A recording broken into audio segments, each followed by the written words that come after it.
So 75 metres for the straight and the square hits. That'll encourage some good hitting as well. Now, this pitch, wow, look at it. It's as brown as dal, this pitch. It's as hard as sohan halwa.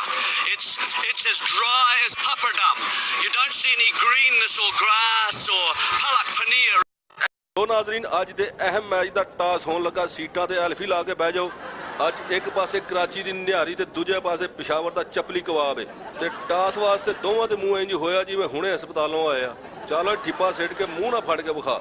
ਤੂੰ ਫੜ, ਤੇਰਾ ਮੂੰਹ ਵੱਡਾ। ਹਾਂਜੀ referee, ਕੀ ਬਣਿਆ? ਆ ਨੀਲਾ ਜਿੱਤੇ। ਚੱਲੋ ਨੀਲੇ, ਪੀਲੇ ਨਾਲ ਗੱਪਾਂ ਬਾਅਦ ਚ ਮਾਰ ਲਈ। ਕੀ ਕਰੇਗਾ? ਇਹ ਵੀ ਹੁਣ ਤੈਨੂੰ ਦੱਸਣਾ ਪੈਣਾ।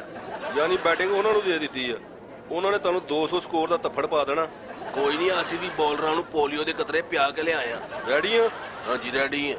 ਫਿਰ ਜਾਂਦਾ ਕਿਉਂ ਨਹੀਂ? ਜਾ ਰਿਹਾ ਭਾਈ। ਆ ਵੀ ਸੈਮੀ, ਬੜਾ ਤੇਰਾ ਪਾਟੇ ਹੋਏ ਪੋਸਟਰ ਵਰਗਾ ਮੂੰਹ ਆ। ਟਾਸ ਜਿੱਤ ਕੇ ਉਹਨੇ ਤੈਨੂੰ ਬੈਟਿੰਗ ਦਾ ਬੋਰਾ ਚੁਕਾਤਾ। ਇਸ ਟਿੰਡ ਦੇ ਵਿੱਚ ਕੋਈ ਪਲੈਨਿੰਗ ਹੈਗੀ ਆ ਕਿ ਨਾਮ ਦੇ ਨਾਲ ਹੀਰੋ ਲਵਾਉਣਾ ਜਾਂ ਨਾਮ ਦੇ ਨਾਲ ਇਸ਼ਤਿਹਾਰ ਹੀ ਲਵਾਉਣਾ? ਇਹ ਫਾਈਨਲ ਵੀ ਆ ਤੇ ਸੈਮੀ ਫਾਈਨਲ ਵੀ ਆ। ਜਾਂਦੇ ਯਾਰ, ਇੰਨੇ ਸਵਾਲ, ਹੌਸਲਾ ਕਰ। ਇਹਨਾਂ ਦੇ ਜਵਾਬ ਵਾਸਤੇ ਮੈਨੂੰ ਹਫ਼ਤਾ ਕੁ ਚਾਹੀਦਾ। ਚੱਲ ਜਾ, ਮੈਨੂੰ ਸਮਝ ਲੱਗ ਗਈ ਤੇਰੇ ਵੱਲੋਂ ਜਵਾਬ ਹੀ ਆ।